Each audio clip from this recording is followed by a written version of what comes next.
Well, hello, White Sox fans, and welcome to another edition of the FutureSox podcast. My name is Ian Eskridge. Joining me this evening is James Fox. How are you, James? I'm good, sir. How's it going? I'm doing all right.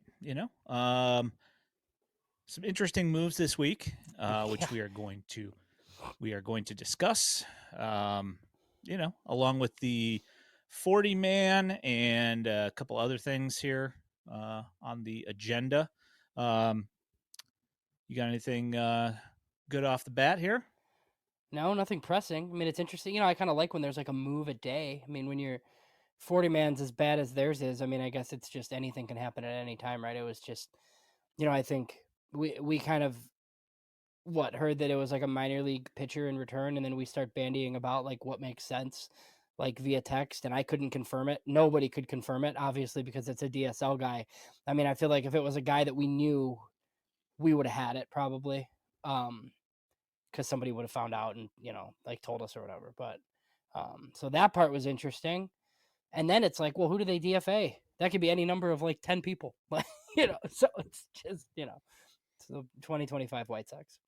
Yeah. So the move that we are speaking of is the White Sox picked up a relief pitcher from the Boston Red Sox, Cam Booser, and shipped Yhoiker Fajardo, DSL guy, back to the Red Sox. In that move, also Corey Julks was sent designated for assignment. We'll see what happens with that if he decides to elect free agency or what. We'll see. I haven't seen any news on that. Have you seen any news on that For at all? Julks. Yeah. Yeah, and I don't know if he's like been outrighted or anything before, like if the Sox could even like outright him to the minors or anything, but yeah, I'm not really sure. Maybe we'll see. But yeah, that was like a little bit interesting for like an hour yesterday. I'm like, who is this trade? Who's in it? Like, because I think at first people were like, oh, that's cash considerations. But I'm like, I don't think so. With 5 years of control and three options, like, despite how old he is, I think some people that I've talked to have really overrated the fact that he's 32 years old. Like, it doesn't really matter. It's 5 years of control and three options for a lefty with pretty good stuff. So if they think they can like enhance him at all with the pitch mix or change a pitch grip or add a pitch or something, like, I mean, he could possibly be a left-handed setup guy, and then you're trading him for a lot more than you traded, even though I kind of like Yhoiker Fajardo. Yeah. And for those of you who do not know, Fajardo had entered our top 30 in the recent midseason update. Now, him being a DSL pitcher, obviously we can't watch what he's doing. All we can do is take the word of people who have seen him and look at the stats. And things look pretty good. He was top 5 in a bevy of categories down in the DSL. But at the end of the day, he's really far away, despite the good stats. This is not like the White Sox just gave up prime Pedro Martinez. No, and even like with the starter traits, it's probably unlikely that he was ever going to start for the White Sox. I mean, it's just nice having, you know, it's kind of weird, right? Like when you're maybe the worst team in the league and you're the one that's trading the teenager away for the 32-year-old lefty. But like, I get it. I kind of said it in a tweet today. Like, Chris Getz mentions multiplying. I mean, to me, it's all about value creation. Um, and look, like, I'm not saying they can't be wrong. They might be, right? I mean, relievers are fickle. Like, Cam Booser could stink and you could send him to Charlotte and he could stink there. And then you're like, oh man, this looks really bad. But if they're right and he's decent, they'll be able to deal him because, decent relievers that you can send to the minors are really, really valuable right now. Yeah, from the level of competition that's at the DSL, just going strictly based on the percentages of guys who have been good in the DSL, just strictly on the percentages, looking at nothing else, the White Sox sold high on Fajardo. Yeah, and So, he's what? He's going to be in Florida now, right? Boston's the Florida State League or the whatever yeah, Florida. FCL. Yeah, Yeah. the Florida Complex League. Complex League. Yeah. Yeah, so it won't be Arizona anymore. So he's in Arizona. So full disclosure, I mean, I'm sure you're going to preview this, but I mean, we talked to Bill Mitchell of Baseball America the other day. For those of you that are on, you're going to get a bonus episode this week. And he's one of the guys we talked about briefly. Bill kind of mentioned a different guy, Luis Reyes, who was a pitcher in the previous class, as their like top recent international arm that scouts like. But Fajardo's, right there with him, and Ben Badler likes Fajardo and kind of talked about him being a like kind of a pop up guy at 65 Ks in 50 innings, which is always like that's the type of stuff you look for, right, in the DSL. Lots of guys that strike out, guys that hit homers, guys that walk a ton, and that's really kind of it, like on the hitting side. So yeah, I mean he's going to be stateside as an 18-year-old. We'll see what Boston gets out of him, but that's it's just not really the point. It's not a ton to give up. It's just a guy that we had kind of tracked all year in the DSL. Yeah, it was kind of one of those things. Also, when you and I were talking about the top 30 update, uh, the idea was that we wanted to be the first on him to put him in the top 30, and that we just wanted people to be aware that there was somebody doing something in the DSL. It wasn't necessarily like we were looking at somebody who is going to end up being, the number one overall prospect, or something like that. It was just more or less to make people aware that he existed. And he did have some nice numbers, great walk to strikeout numbers, obviously. And his FIP was really good and everything. But again, you're talking about the DSL. We, was Norge Vera made Yeah, kids look like, made dominated. exactly. So, I mean, and he never even made it past advanced day. Yeah. So, And I said this kind of tongue in cheek a little bit to Ian earlier, guys, but I don't think he's going to be the last Marco Patty signing that they trade for something. Like it just doesn't. I don't know, man. I kind of have this feel with like the Robert thing too, where it's like I know I've gone back and forth every week, right? Whether they're going to trade him, whether they're not going to trade him. I mean, now there's Dodgers rumors, and maybe some of that's to push Teoscar Hernandez a little bit. But like in there, it clearly, like Ken Rosenthal wrote in the article, and I know we're bouncing around, but he wrote in the article something that I had heard and mentioned on this show, that they're not looking for like multiple top prospects. They want like one solid prospect, like one good prospect, and then obviously like other stuff to like fill out the package. Like the fact that that was public, I was like, geez, like it makes it seem like they're just kind of like if they had it their way, like they might just be done with Robert. Like they don't want to deal with it. They don't want to risk him getting hurt. And I don't know if that's like a let's get rid of all these guys from the old regime thing, or if that's a like we don't trust Luis Robert thing. So I don't know, but I know that Chris Getz isn't a fan of Oscar Colas. Like I'm sure there's a bunch of these guys that they're just like, okay, well, we don't want to dump these guys for nothing, but we're not necessarily like fans of these guys either.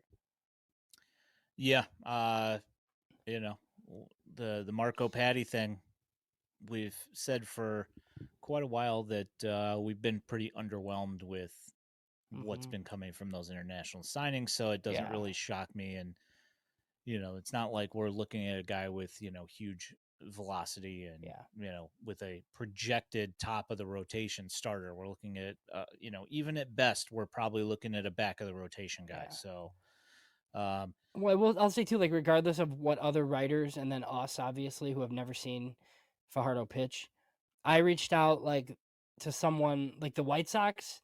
Don't think this one's gonna like bite them. Obviously, they've been wrong before, right? But they're not like, oh man, like we really like had to be persuaded to trade Yhoiker Fajardo for 5 years of this. They think it's fine. Like you know it's just like a total long shot. And so I think the big thing is like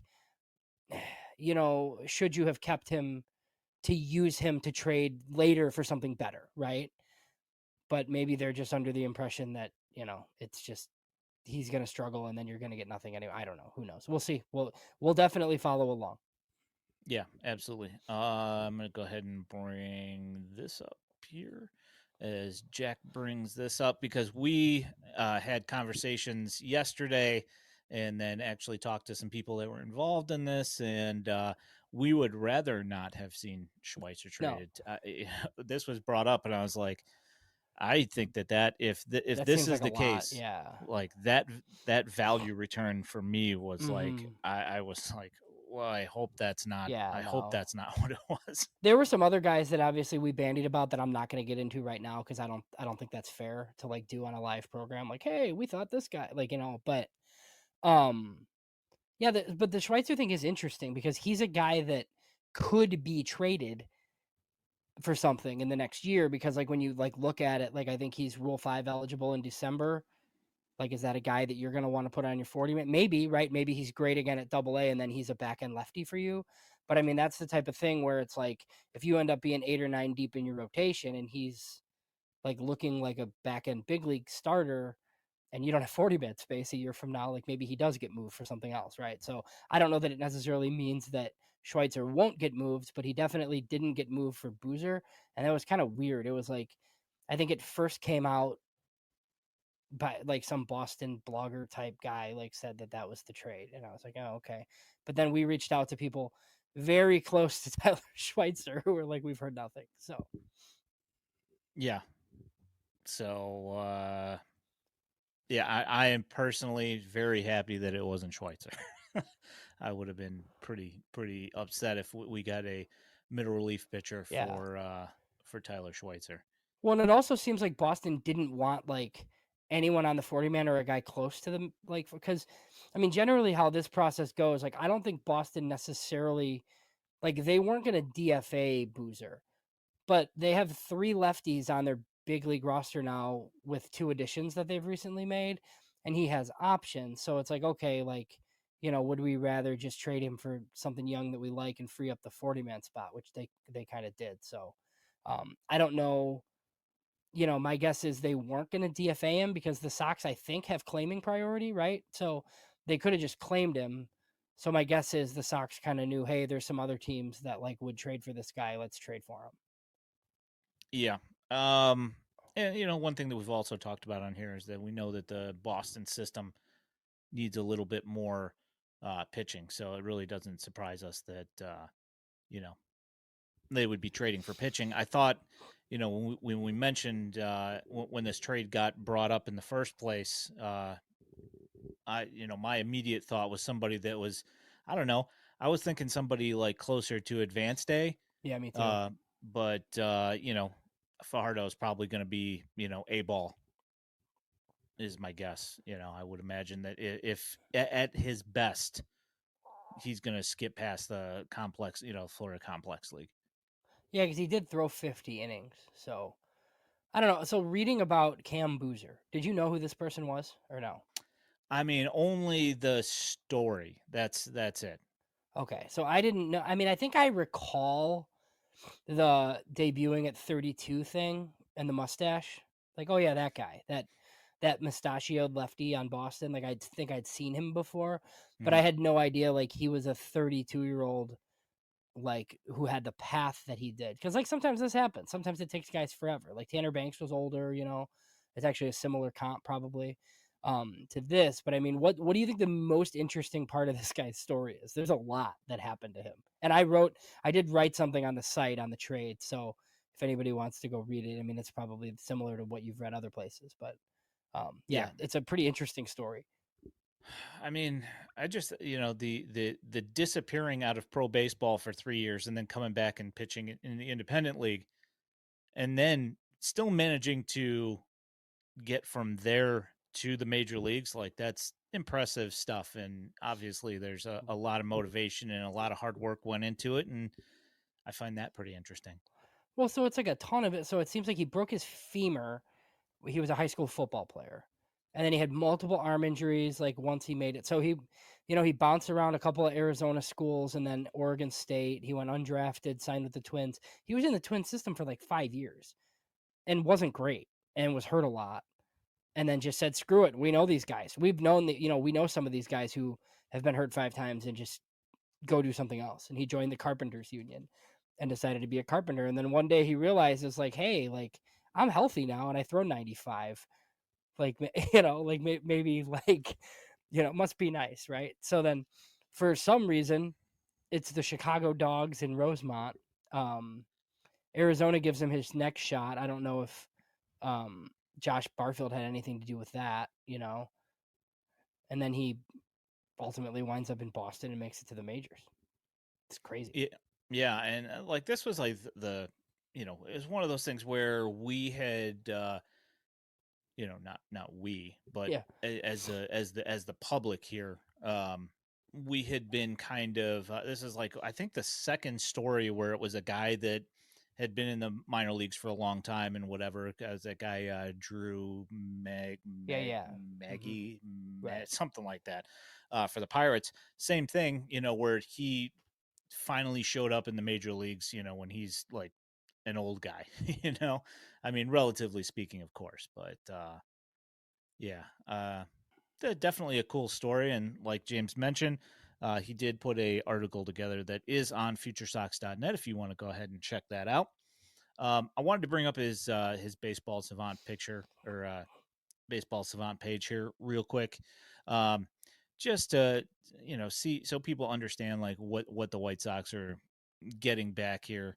You got a four seam fastball, a cutter, and a sweeper, which are his main pitches. A little bit of above average ride on his fastball, which is averaging at 95 miles an hour, or actually, yeah, averaging 95 miles per hour, which is a little bit better than average as well. The cutter's got some nice drop to it, and same with the sweeper. It's got almost a little bit of a slider profile with the amount of vertical drop as well.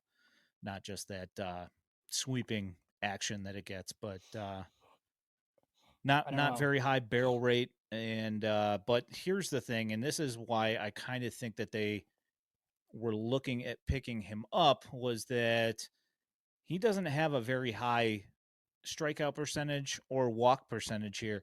I kind of think that probably but he does have a high chase rate. So my guess here is that Bannister thinks that he can change some of these pitch shapes here and put him into a good spot where his out pitch is a little bit better. Well, yeah, and if you look at the stats at AAA before he got called up, it was a ton of strikeouts. Like, so it didn't really translate to the majors. But my guess is they think, like I said it at the top, I think they think he's a tweak or two away from potential left-handed setup guy. Which, I mean, remember when Tanner Scott like wasn't that good, and then all of a sudden he was great. Yeah. I mean, like Baltimore gave up on him originally. And he's awesome now. Now I don't think this guy's going to be Tanner Scott, but I mean, all it takes is like a lefty to be good for one first half, and every contender in the league is going to want him as like the sixth or seventh guy in their bullpen. Yeah. I mean, Now he's you ask the question, why would Boston trade him then? Like, I don't really have that answer, but they clearly like added like different lefties for their bullpen. yeah, I kind of found it odd, why are they pitching why are they trading somebody that did positive things for them in 2024? That part of it kind of was like, okay, I don't understand that particularly, but the only thing I could think of is that he's kind of found money for them. I don't think that they expected great things out of him, but then again, they don't want to eat up the spot either. They'd rather, churn that roster a little bit and free up some space. Well, and it seems like they probably have some more coming. I mean, they're in the Bregman sweepstakes. There's like a couple other things. So I think they didn't want to get to a position where like 2 moves from now they're DFAing this guy. You know what I mean? And trading him like for nothing basically. So they just sometimes it's just too many pitchers. I mean, we've talked about that with like a lot of like bad infielders, right? Like look at the infielders. Like I know we're gonna go over the 40 man, but my goodness. I mean Corey Julks too, like the team just signed 2 veteran outfielders. It's like, sorry, man. Like there, there's just like not a spot really. Yeah. So there are some uh, questions about some of the guys on the 40 man here, and I think that that's a fairly good Yeah. way to go ahead and move us over to the 40 man. My thinking here is that we could go through this and try and just go on a guy by guy basis here Mm-hmm. and say who you'd keep, who you let go, Okay. and we'll see what comes up here. Yeah, like who's likely to be on the 40 man like when the season starts? They kind of, Yeah, and I have no idea how many more moves the White Sox are going to make. I think it kind of depends on like how desperate some of these free agents get for $1.5 million contracts on 1 year deals. Like that seems to be what their wheelhouse is. yeah. All right, so uh, start with the pitching because that always pops up first. Got Justin Anderson. That's a keep. Probably they tendered him, so I'm assuming so. I mean, they're not going to worry about cutting him, but I mean, I think they kind of like him just because he could be their long guy. But they have a few options for that. Yep. Perlander Baroa. I think yes. I think there's another question about is the Sox closer already on the team? I think he's an option for that. Yeah, that was my question. That was my going to be my answer Sorry. to Like, yeah. Wolf's question here. Yeah. Oh, totally fine. Yeah, that Wolf. That's probably my guess is where that's ending up. And again, here. like kind of what we talked about, right? Like I said, what did I say? It sounded smart earlier. Whether they're trying to like it's value created, right? Like I would not be surprised if there's one of these young guys who, if they're good in a relief role, they're traded and turned into 3 more pieces because it's just what the Sox kind of have to do right now, right? You're just there's not a reliever that you're going to be like, "Man, we really need to keep this kid for our next great team." Especially if you're them and you think you can just find new guys or create new guys like, if Perlander Burrow is awesome and they're trading him at the deadline probably. I mean, it's kind of like the Santos thing that got him, you know what I mean? So, I just think that sort of thing is what we don't know right now. Yeah. Cam Booser, obviously, I don't think they're getting rid of him because Yeah. they just brought him here. On the team, but I will say he has options. So like, He does. something happens where you want to keep Ellard and Schuster and like 6 righties. Like you're not going to lose anything by using the first option out of spring training and having Boozer go to Charlotte. Yeah, I think the But he's 26 not. man He'll be cut on the down. 40. He'll be on the 40 though. Yeah. Yeah, the issue comes here.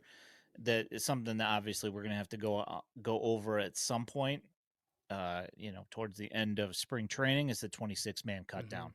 Yeah. It's going to be really interesting to see who they're sending to Chicago and who's going to Charlotte and that stuff. Yeah. It's obviously I think it'll be somewhat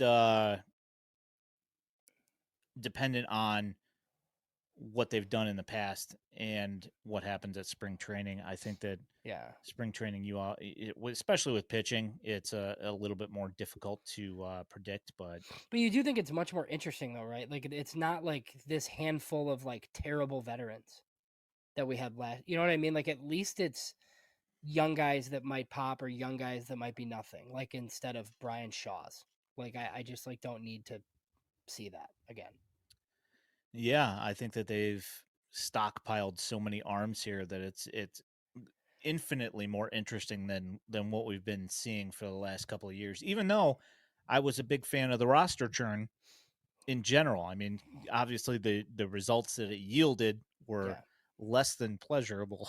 Yeah, not great. But yeah, but I mean, at least the thinking there of trying to get fresh names on the 40 man and get rid of guys that you don't project to be with the team long term, whatever, out of here. That makes sense. Yeah. Sean Burke. Yeah, I think quite a story. Sean Burke went from like you and I potentially like not knowing if he was going to be a part of the org like ever based off like injuries and like walk rates and stuff. And now I think he's like a lock for the starting rotation in Chicago. Sure looks that way.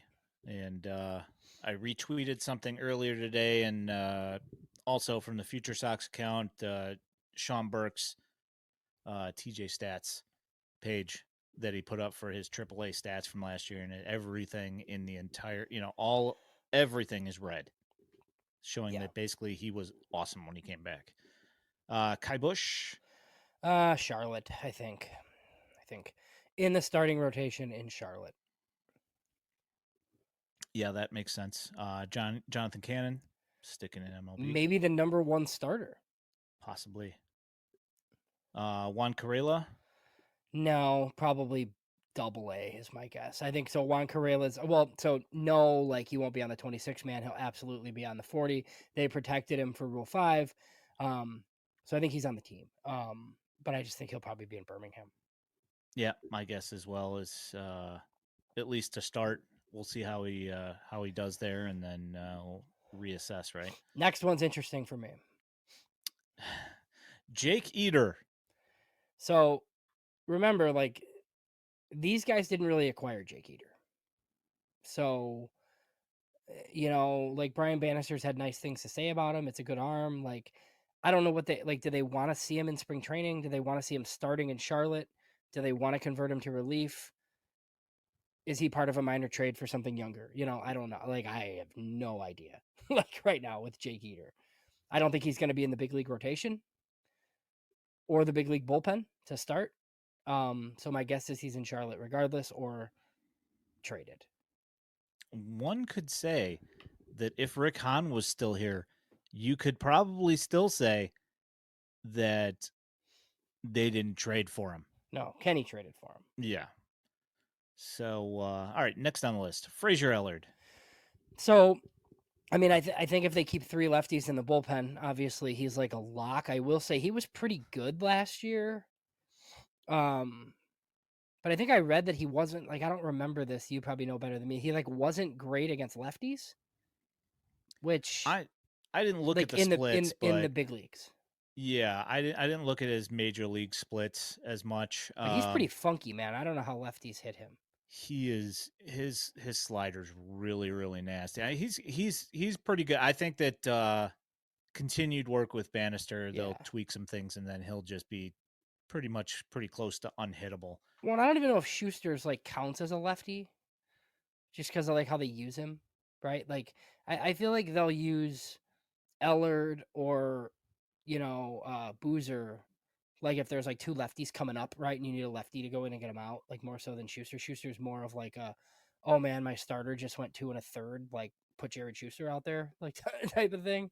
So it doesn't really matter what hand he throws with. But yeah, I think those 3 lefties are most likely for the big league bullpen. Wickelman Gonzalez, we both Double-A thought Birmingham. kind of Double-A, yeah. Yeah, but I mean, he does get a spring training invite because he's on the 40. So you never know. Jairo Iriarte. It's really interesting that they mentioned him as like a potential like option in the rotation. My guess is he gets starts in spring training and then he'll become a starter in Charlotte, right? Because even if like they pull the plug on the Jairo Iriarte starter thing and he becomes a reliever, I don't think that's this year. I think they need to get him his 100+ innings, and I think it's just likely at Charlotte at this point. Yeah, that kind of seems more likely to get him his innings there than in Chicago.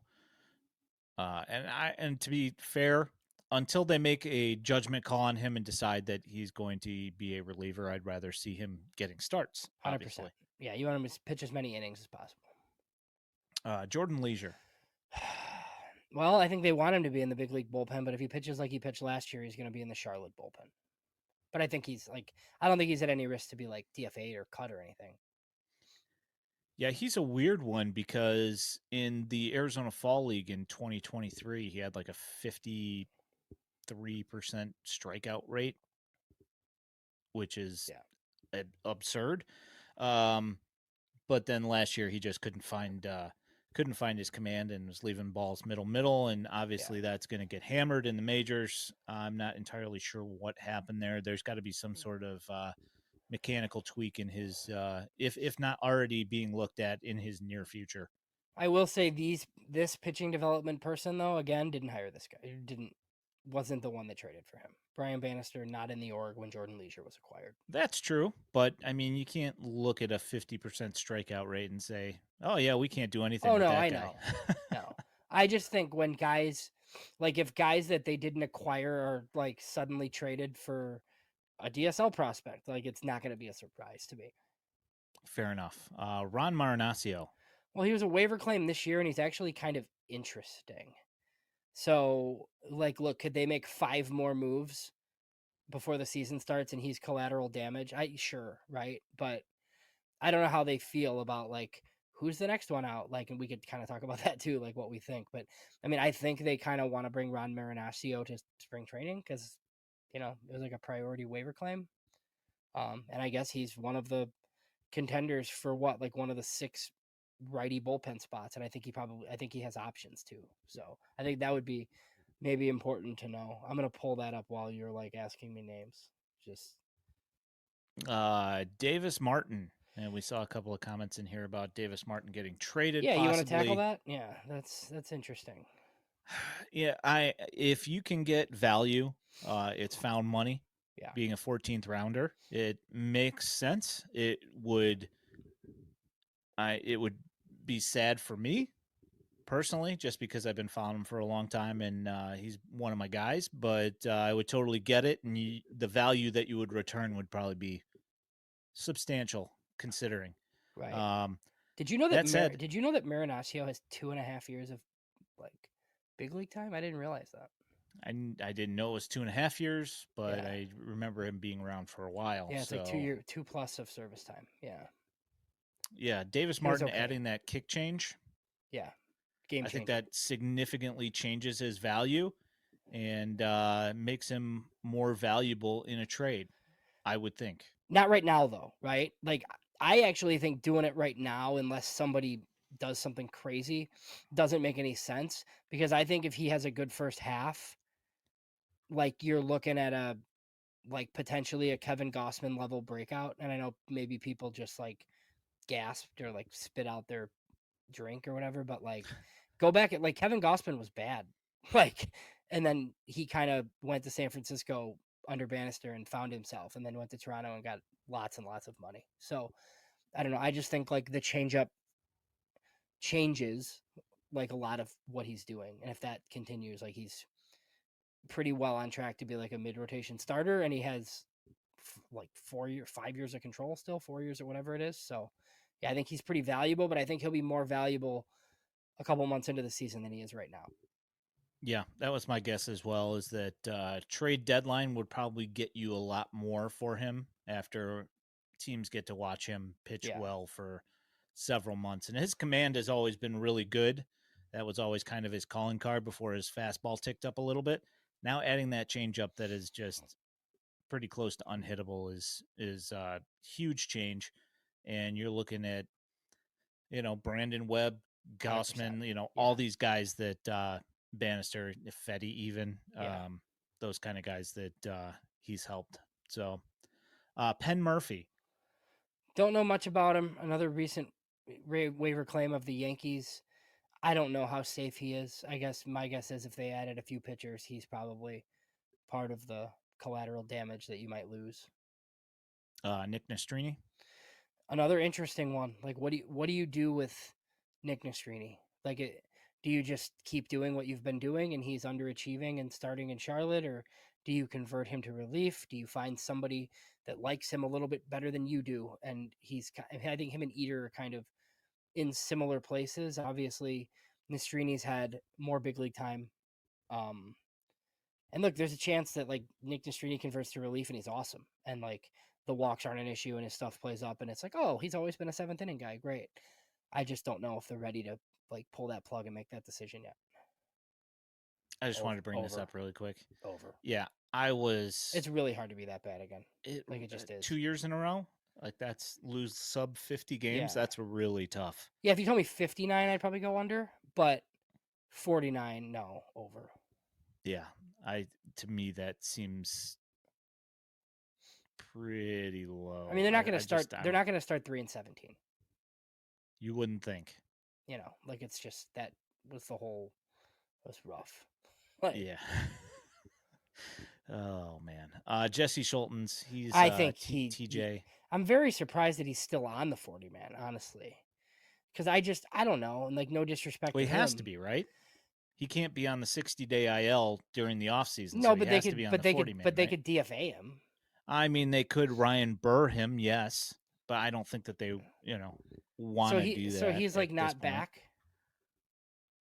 and ready. I don't know. I don't think there'll be a spot for him, to be honest. No, I don't either.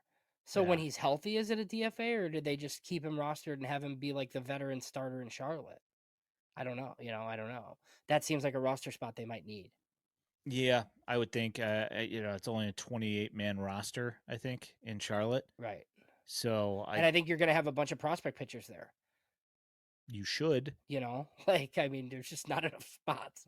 We're not doing that on this show, but like, I know Elijah and Jeff did it a couple. I mean, it's tight. It really is. So we talked about Jared Schuster, Shane Smith, Rule 5. If they don't keep him on the 40-man, then he's back to the Brewers. He's gone. But right? I think they have plans for him. Yeah. Torpedo. Yeah, in the rotation. Yeah. Gus Varland. Well, they can't cut him now, can they? Not after that video. No, right? I think Gus Varland's on the team. And you know what? Gus Varland was pretty good last year. He was. What is it with the Sox claiming Yankee relievers?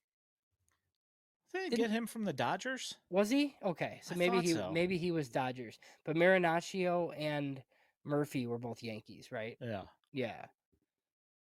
Yeah, I'm pretty sure Varland came from the Dodgers. Okay. Bryse Wilson, obviously. 5th starter. Just claimed him. He ain't going nowhere. And then Steven Wilson. For Porcupine Tree, Steven Wilson. Yeah, he has options, so I think they'd like to have him in the bullpen because I think they got him from San Diego in the first place, like hoping that they could extract some value and trade him, and he was kind of bad. So, but yeah, he does have. Yeah, I think most of these guys have minor league options, which, might mean that you're dumping position player guys. Yeah, did you hear that? That's crazy. Yeah. Dude, it's massive. Yeah, we're going to talk about that. I mean, not in any super great depth, but we are going to mention that. All right, so moving to catcher, they have the double-barreled catching action of Corey Lee and Matt Tice. Yep, both on the team. Yep, that's my guess as well. Now, here's where things kind of get dicey. Mm-hmm. And I think it'll be the first one where we'll say adios, which is Jacob Amaya. I mean, my guess is Jacob Amaya is on the team in spring training unless they go kind of bonkers here and sign a couple of veterans. I don't know that they're gonna do. I mean, it seems like they kind of like Jacob Amaya. I don't really, but yeah, I'd say he's expendable. He's not safe by any means. I don't think. At least he shouldn't be. Yeah, I feel pretty safe in saying that I am not a Jacob Amaya guy. But we'll see what happens. I mean, you're dependent on what kind of deals get made and what kind of ages you get in return, like what level of prospects you get, how close they are to the major leagues, and you're going to have to clear some spots if that is indeed what happens. Brooks Baldwin. Don't know that he's on the big league team, but definitely staying on the 40-man. Colson Montgomery. Same thing. Same. I mean, obviously, I think he's going to get the opportunity to win the shortstop job. I think neither of us really think that's the right approach. But I mean, either way, he's going to be in Charlotte then. Yep. Brian Ramos. Same thing. Might be on the team. Otherwise, he'll be in Charlotte.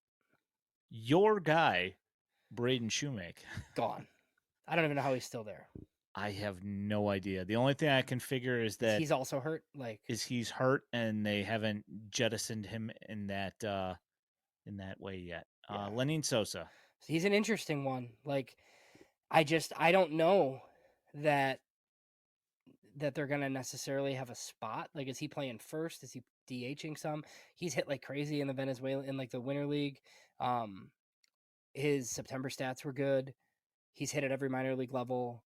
But, I mean, if you do something where, Chase Mydroth wins your second base job and you want to see other guys at shortstop, I mean, I don't know. I see a scenario where Lenny Sosa's traded in spring training for a prospect or something, I don't know. Yeah, he's hitting 392 in Venezuela with 9 home runs and 102 at-bats. Yeah, I mean, he can hit, man. Insane. He's got a 1,300 OPS or something like that. 1,300, 1,400 OPS. I think that he's finally started figuring things out. I don't see him going anywhere personally, but stranger things have happened. I mean, they are believers in Miguel Vargas. Who's, they are, one of those guys that's fighting for those open spots. Well, and I think like the Mydroth thing is interesting because I think like the front office is on record saying like he could like be the second. Like people have said he could be the second baseman, but he's like not on the 40 man. So like that does kind of work against him, right? Like if you have all these infielders and you kind of think Chase Mydroth's pretty good too, like having him be the second baseman at Charlotte to start to give some of these other guys an opportunity, like isn't the worst case scenario. Like I just don't know that they're definitely going to be like, hey, add Chase Mydroth to the 40 man and get rid of somebody else so he can play second on a horrible team. But I think we'll see him pretty soon. Yes. Andrew Vaughn. God, on the team. We're still talking about this. So here's the thing. Have you looked at all these first base deals the last like 72 hours? Yes. How elaborate? So I was at my in-laws earlier and I just like happened to check my phone and saw the Nathaniel Lowe trade. Yeah. To the Nationals for a reliever. Is the reliever really good? Do you know anything about him?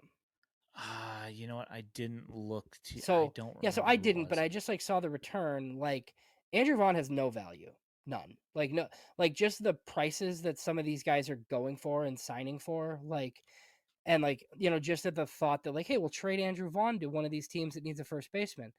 I just like you're not going to get anything if somebody has to pay him $5 million. Like if that's the return for Nathaniel Lowe, why would anybody give you anything for Andrew Vaughn? So I just kind of think he's on the team. I'm gonna have to. I'm gonna look this up right now. Because I will and say see too, what the like deal what was. Cleveland has done, like, and this really pains me, right? Because anybody that like knows me or has interacted with me knows, like I'm 39 years old. The former Cleveland Indians like wrecked my childhood. Like I hate that team. Like like more than any other team just because of like how old I was when they were awesome. Like I still have issues like when I see Jim Thome like in White Sox stuff because it just he's like an Indian, quite frankly. But I kind of like the stuff that they've done this offseason. And they've always been kind of smart. And they just like Josh Naylor's out of the division now, and they got a pitcher who has underachieved, who will be great for them in Slade Kikoni, and a comp B pick for Naylor. And then they signed Carlos Santana so he could keep the dream alive and more AL Central action. So And he can actually play first base yeah, he's as good. Right. unopposed to like Naylor, who was a Yeah, butcher. I know. Did you see the But still tweet? better than Andrew Vaughn Did at you see first the base. great Chuck Garfien tweet about Naylor and what he hit against the White Sox? Yes, I Yeah, did. it's so good. Like It's so true too. it's so Man, good. was that He said frustrating? like 990, 900, a million was his triple slash. That's So awesome. bad. Yeah. So Robert Garcia, who they got from the in return, Nationals. he's okay. He's got a sub 1.2 whip in 2024. Okay. But you know, So is Nathaniel Lowe like worse now than I think he is? Am I like making up something that he's good? no. Okay. No, I think that this is just like kind of one of those things where it's like we need somebody to fill a position. Here's somebody to fill a position on your side that might have some possible upside. So is that the Jake Berger spot on the Rangers? Like, because why do they not? I'm like missing their like first base prospect or something that's playing over Nathaniel Lowe. I would need to look at that roster to know. But look, it's been kind of reported like Ken Rosenthal and Jeff Passan have both been all over this. Like first base market's going to start to move here before Christmas, and boy, did it ever! Yeah, got it quick, huh? Yeah, I mean somebody bad's going to be signing Anthony Rizzo for veteran leadership, at some point here. So I think he's like one of the only guys left. And then Josh Bell. And Josh Bell will definitely be traded at the deadline too. Yeah, he's one of those guys that is the always the first baseman de jour during trade talks in the trade deadline. All right, so moving to the outfielders here, so we can get through this outfield stuff here. Bad. Andrew Benintendi, not going on the anywhere. team unless they could dump the money somehow. Oscar Colas, gone. I don't even think he'll be on the 40 man when the season starts. I don't think entirely possible. I don't know that. I feel like they don't want to like DFA him. So they'd like to extract some value, but I don't think Chris Getz has any interest in Oscar Colas playing on his baseball team. Yeah, I don't either. I don't think that the maturity has gone like they had hoped, Yeah. and the personality is still probably the main hurdle, is my guess. But Yeah, I don't know. again, I don't know.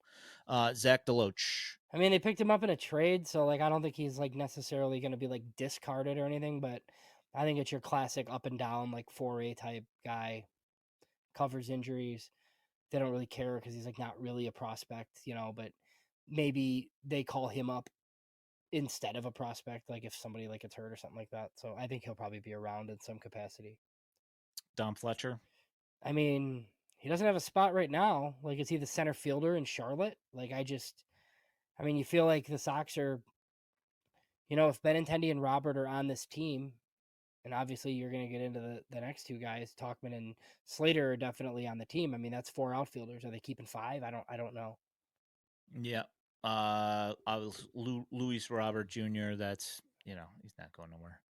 Yeah, I'm going to say Robert's on the team, but we could be having an emergency show in 3 days, like, well, probably not with Christmas, but you know what I mean? Like at some point, I like, mean, hey, you never Robert, know. Robert was just traded. So Yeah, I mean, Luis Robert. It's possible that Getz could go over to you know, uh, Cubs dude's house for oh yeah. Christmas, Yeah. and they could strike up some sort of deal.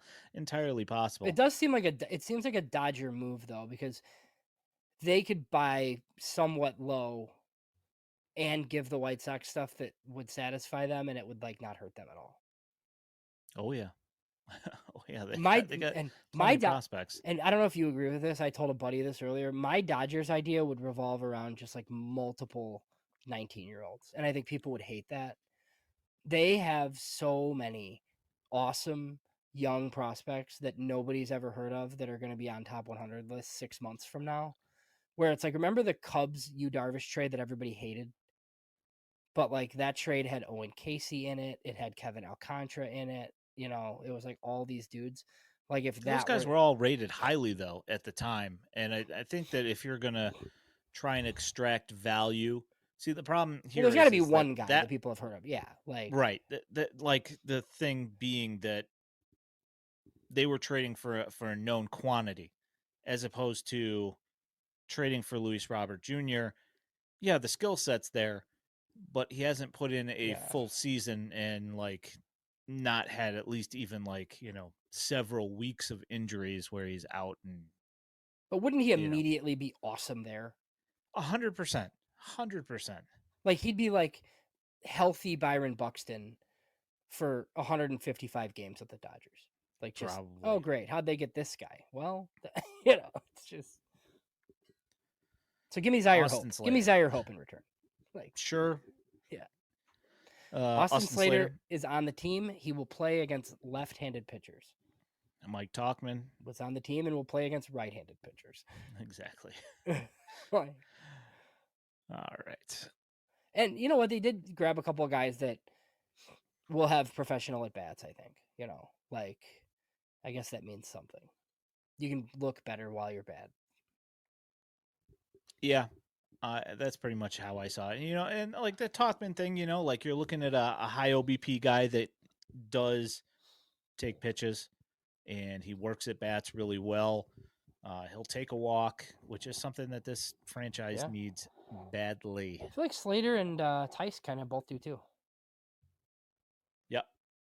So I mean, I'm good with all that stuff. I think that those guys are, the perfect guys to kind of tread water until they figure out where they're headed here.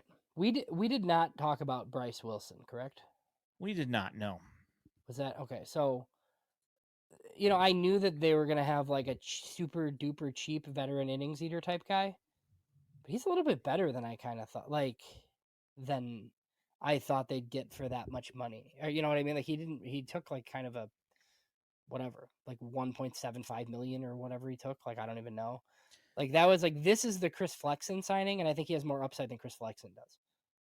He's really interesting, and the thing that's crazy is that you got him and Mike Soroka made $9 million. Right. Which, he's got to be a reliever, right? I mean, I don't know. Well, they say they want to use him as a starter. I know, but he was bad. He was. He was so good when he converted to relief. I wish so. He's the type of guy that I wish they had for another year because you just make him your closer and trade him. Yeah, I.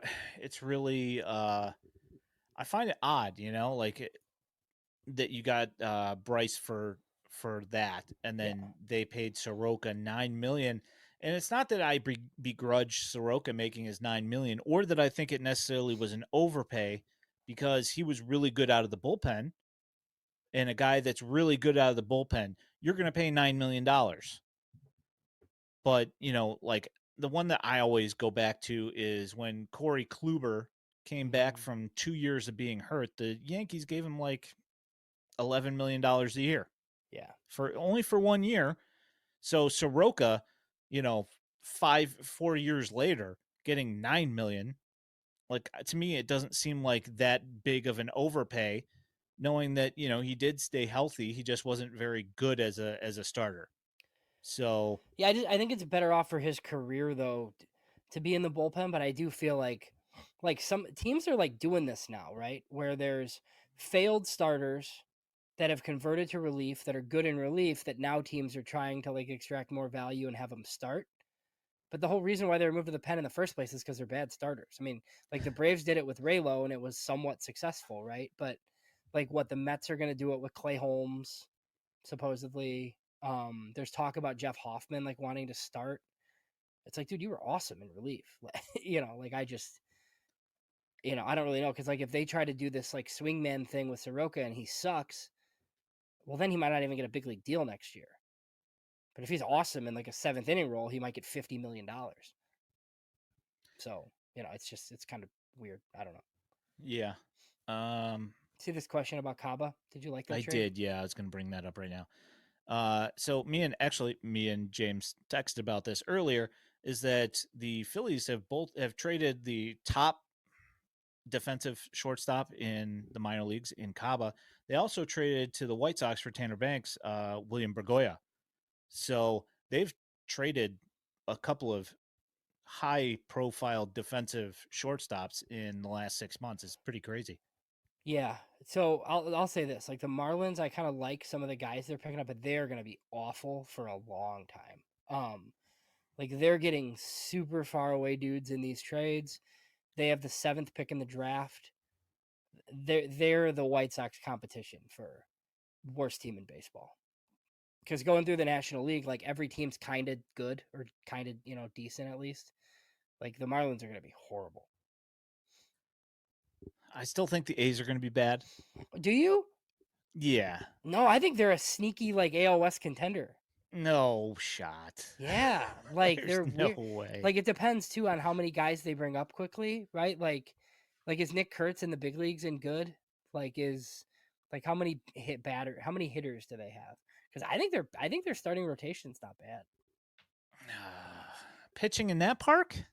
Well, okay, so okay, fine, yes, they're playing in Sacramento. I mean, they're playing pro baseball teams at that park, and their pitchers have to pitch at that park.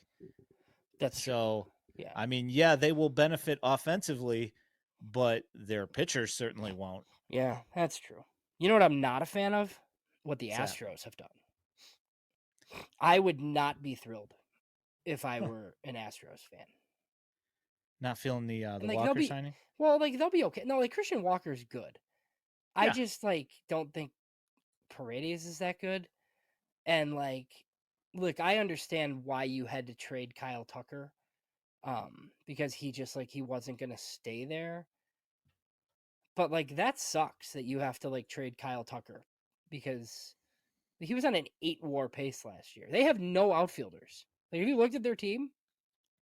Like, they have no outfielders. I don't know what like they're doing. Yordan Alvarez in left field? I don't know, man. Yeah, like they have some guys. What their one center fielder is like a really good defender. But yeah, Get I don't rid of know. get rid of Tucker. I don't know what Get they're. rid of Tucker's defense, and then you put Yordan Alvarez in left field, who just came off, what was that, an Achilles? What was that he Yeah, I think Achilles. and he was a butcher when he was completely healthy. Yeah, I don't know. I don't really know what the like. they want to like stay competitive. So, you know what I mean? And I'm sure they will be. I mean, Seattle's like system is great, but they can't hit. The Angels are bad. I'm sure Texas wants to be good again. So yeah, that whole division's kind of weird. Joe Doyle, though, he thinks the Astros are really well run. I So mean, my question it's is what tough does to he think about the minor league team? I understand his argument yeah, it's tough that to they've argue won with. still, but Yeah, I mean, their system's really bad. it's terrible. I Yeah. mean, when Corey Lee was like one of their top prospects, that should show you something. But look, you can't just like spend to the luxury tax line and sign a QO free agent every offseason and give up your second and fifth rounder every year and then expect your system to still be good. I mean, it's going to suffer at some point. Like you just That's true. like you're not the Dodgers. They And don't you care. can, They're unfazed. They just because they just like signed 30 teenagers out of the Dominican and 5 of them like end up in their top 30. Like they're the best. They're just like nobody can do what they do. But I yep. mean, yeah, that's the risk you run. Like when you keep doing things like this, you know. Craziness. Let's see here. So Howard asked about I don't even know if Michael that Lorenzen. was that even a rumor? Like I feel like Ken Rosenthal is doing the agent a favor. I mean, I I've understand seen him. I the saw him hit point. with the Reds, and he clobbered some of those pitches. Now, like, is he good enough for a roster spot? I don't know, but he could certainly pinch hit every once in a while with that kind of power. Could he out hit Andrew Vaughn? That's the I barometer. mean, Well, for did you at read the least in a home run derby contest, yeah, yeah? probably. Did you read the article as to why they're selling him that way? I think that's super interesting. I did not So know. the two-way thing. So the rumor was, and Ken Rosenthal specifically said White Sox and Marlins because they're horrible. Like nobody else would be able to do this, I guess. But if you get him, I think it's 60 plate appearances. He counts as like two-way status. So then essentially, like you could trade Michael Lorenzen to the Dodgers at the deadline, and they could count him as a position player, and Gotcha, gotcha, gotcha, you'd gotcha. get a 14th pitcher on your roster. So That makes that's sense. why Okay. it's being sold that way. But he needs a certain amount of at bats in order to qualify that way, and there's like probably not a contender or fridge contender that would give him those at bats. So it would have to be like a Sox Marlins, somebody horrible for the specific purpose of doing like maybe you let him hit on the days he pitches, right, to get there. Um and then all of a sudden he's valuable to the whole league because you get to keep 14 pitchers now instead of 13. Yeah, that's I think that is a fantastic idea. And I think, if you can spare in a blowout, you can spare Mm-hmm. him going into left field for a half an inning and pinch hit him in Right. the top of the ninth, when you're up by 8 runs a couple times a month, you're sorted. Right. That So makes it'll be sense. interesting to see. So I might as well get into this You thing see because this you thing. tweeted about it. So I'm gonna bring it out here. Roki Sasaki, Yeah. your thoughts on that? So when you read my tweet, did that give you any hope? No, It wasn't no, supposed to. yeah, But I get mentions that are like, so you're telling me there's a chance. I'm like, actually, no, I'm not. I'm not telling you there's a chance. Like, Chris Getz is doing his job trying to get a meeting. He has to get in front of this guy and pitch whatever his pitch is, right? I was told that Tadahito Iguchi had something to do with like making the connection because he knows him. Yeah, I'll get you a meeting. He's not signing with the White Sox. Um, now, does that mean like could they benefit somehow, like where they could trade bonus pool space for somebody good, or like the thing I'm looking at is like look at the Mets for example. People seem to think the Mets are in this thing. Doesn't make sense to me because they have Ilian Pena, who's one of the top players in the class, signing for $5 million. yeah, So if you sign Sasaki and you like break that deal, well, then you're going to have teams rushing to give Elian Pena $5 million, and there's no reason why the White Sox shouldn't just like break all their commitments with Marco Patti players. Like if a guy like Elian Pena becomes available, that you could just throw $5 million at. You know what I mean? So those are the types of things to just like keep an eye on, like depending on where Sasaki goes. I would hope they have enough signings or enough of a plan where they don't have like a bunch of international money to trade. That's more of like a later in the year type thing. We know of one signing, Alejandro Cruz, Cuba, $2 million. I think they have like 6.4 total or something like that. So, they have $4 million more in signings coming at some point. I don't know any of the names. They've been very Venezuela heavy lately. We'll see if David Keller has any influence. I don't really know. Usually in situations like this, you're kind of going with the previous guy's international class, unfortunately. Yeah, I think that we're probably about 2 years out from fully seeing what he can do running the international department, unfortunately. I don't know. Wolf, I don't agree with that. He's awesome. Like, so Wolf said the Sox are the only team where he's guaranteed to be the number one. Like, if he went to the Cubs, you don't think he's their ace? I do. Yeah. I do. Yeah. He's pretty freaking good, man. Like. Yeah, there's a bunch of teams that he could go to and be a number one. I mean, Angels for sure. Yeah, I Probably. mean, like the Padres, he'd be in the mix. Like obviously, like Cease and other guys. Like, but he could give you like a number one effort on the days that he pitches. You know what I mean? So I'm fascinated at where this kid's gonna go. I really hope it's not the Dodgers, just because I think that would be super boring. Like I hope he comes here. I hope he goes to the Cubs. And I know like I'm gonna get stuff in my mentions now. Like, how dare you? Like I'd like to have this How guy. dare I'd like you? to have this guy in town. I think it would be cool. No, for sure. I'd Like, enjoy watching him. I prefer him on the south side as opposed to the north yeah. side. But yeah, I hear But you. I mean, I'm not gonna watch him if he's a Padre. I mean, I'll catch like occasionally. But I mean, like during the school. I mean, in the summer I will. But like during the school year, like I'm not up for watching Padres games. Yeah, I mean, you're not staying up till 10 o'clock at night just to catch like the second inning. Yeah, and I like the story just because I kind of like have a soft spot for AJ Preller and the way he does business, right? So if he has, and I know you don't necessarily feel the same, but like, he has no commitments. He's always got a commitment with like a top kid, and he doesn't. So where's that money going? Maybe Roki Sasaki. I mean, anything's possible, I suppose. Like the thing that we still don't have any clarification on, and I'm just going to assume at this point that the money is gone, is that we don't know what happened to that like $750K from last signing period. Yeah, I think they just didn't do anything with it. Like my guess is like I I don't know. Like That's they couldn't find anybody that, because I didn't think there was some magical player to sign. Like that was out the window. no, yeah, that I figured, but I mean, like, But I mean, you need a dance partner. I haven't looked to see how many other teams. Like there's other teams that didn't spend all their money. Um, so usually what happens is you like go over, right? Like you sign all these players, and you're like, oh crap, that's more than we have in our pool. Like I need to trade for some. I don't know if that like just didn't happen. I have no idea. Because even remember when the Sox did it for Bautista, right away the Dodgers signed a pitcher out of like Asia that was just hanging around or came late or something like that. So I don't know. Yeah, that's pretty frustrating. it's really frustrating, especially when you see, like the Guardians picking up another comp pick in their trades that they're making, Yeah. and the White Sox, say what you want about geographically where they're located. When you look at the revenue that they generate, they're almost at the very bottom, and the fact that they're paying into the salary, into the revenue sharing just because of geographical location. Yeah, like It's aren't the it's Cardinals a getting a comp pick again this year?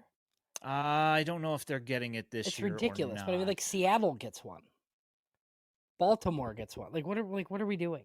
Yeah, that's a great question. I wanted to They should target one though, because it'll help them with a lot with their bonus pool, like having the 10th pick. Like if you can get an extra pick, like that would be tremendous.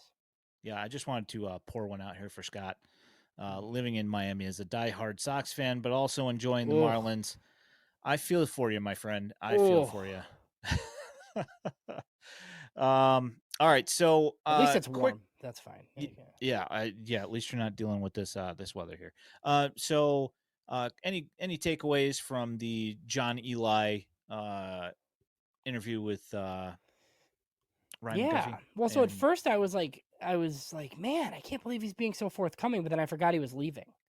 he's already gone. Yeah. Yeah. So Scott Merkin wrote the article about him and his wife and his young family. I think he just wasn't going to do the travel anymore and being away from them.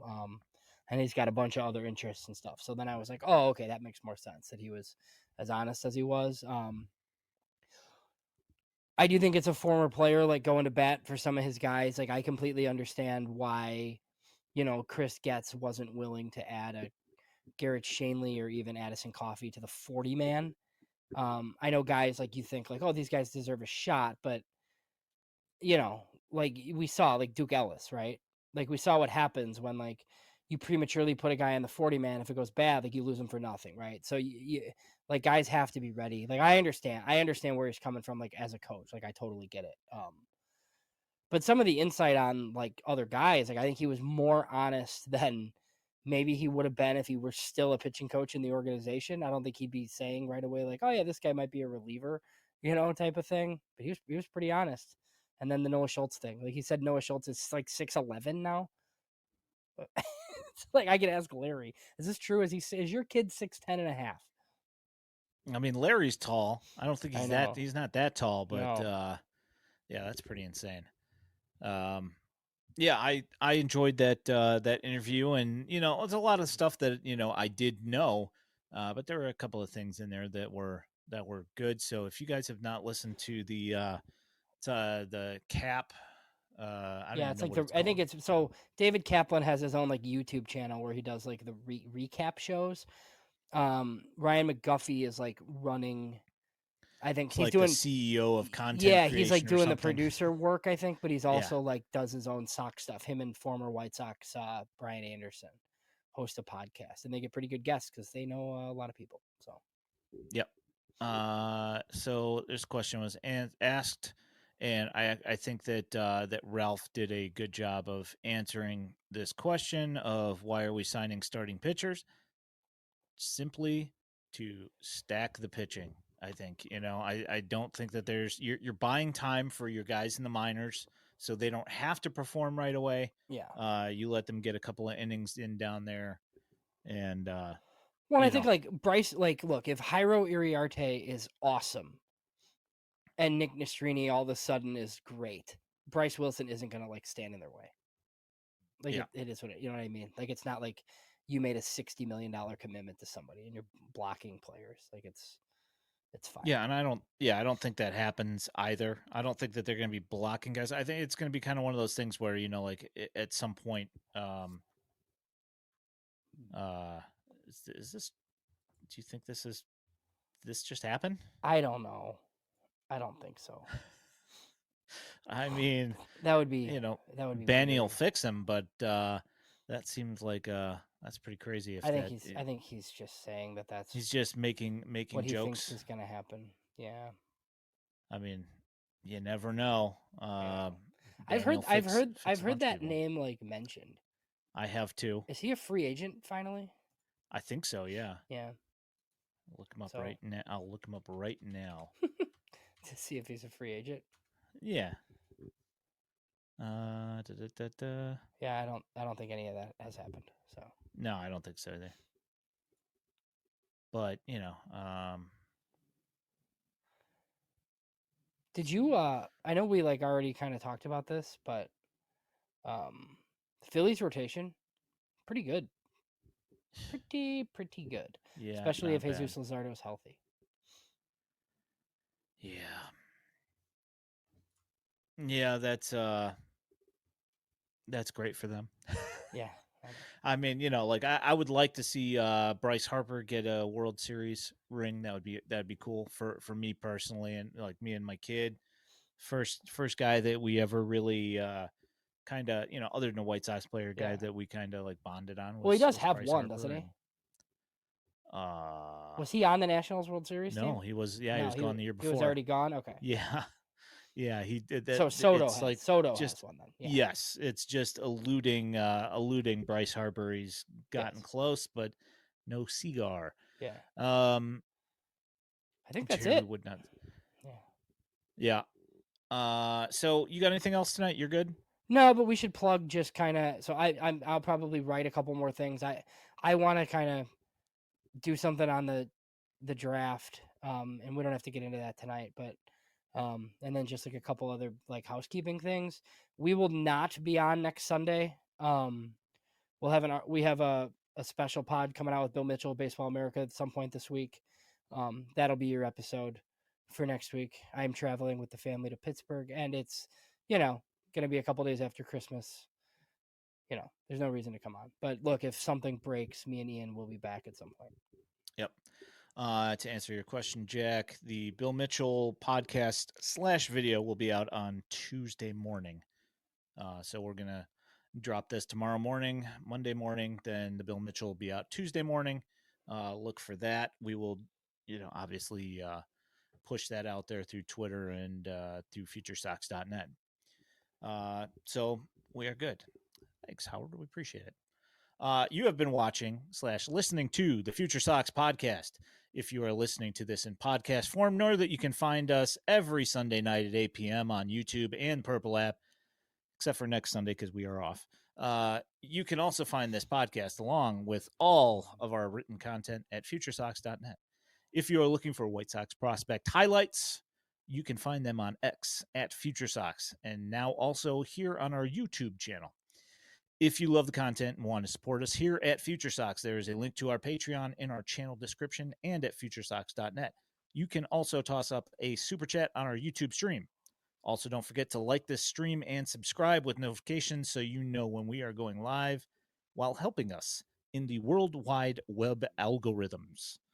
My name is Ian Eskridge at Daily White Sox. He is James Fox at JamesFox917. We appreciate all of you. Thanks for listening and commenting in the chat. We appreciate you guys so much. Thanks for hanging out. You guys drive the community. You guys are the best. Have a great night, and we will talk to you guys soon. Merry Christmas.